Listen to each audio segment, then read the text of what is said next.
hotel run an erin lut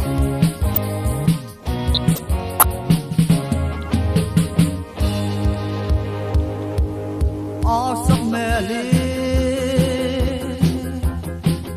ben tin na khum do nge sin la khum moi na reng nei lo a chun le zu an lung an ha nge ra ho tin an hal an khai soi le mak thei nge a va pui thei nge Kom du bler nu nun dan hi amak thei nge awa pui thei nge chal rang ho le hotel run an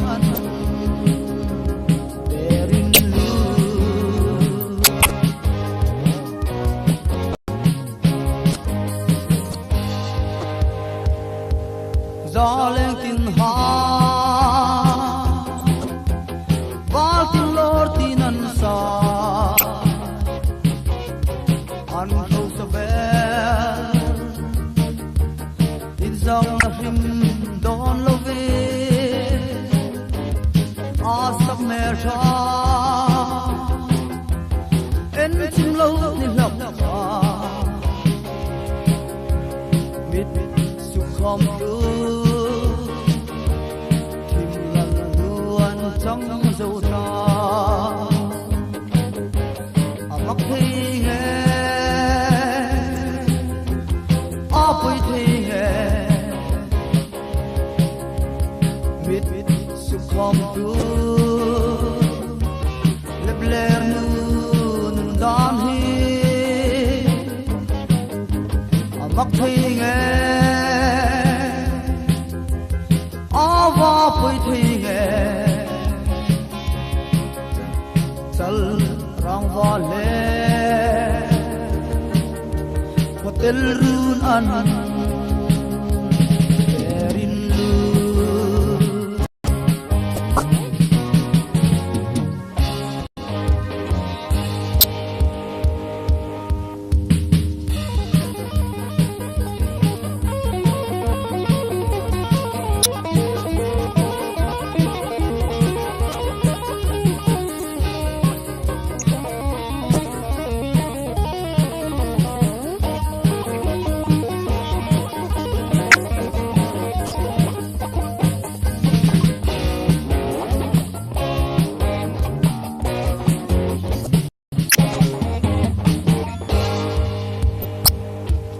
gió lên tin ha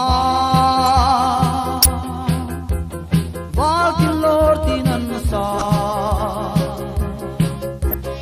an khâu sa ve in dòng na him don lo ve a sap mer cha en chim lo ni lộc ha Kom du tim lần luôn trong dấu ta mắc thei nghe va pui thei nghe biết sự kom du bler nun dan hi mắc thei pui thi nghe chal rang va le hotel run an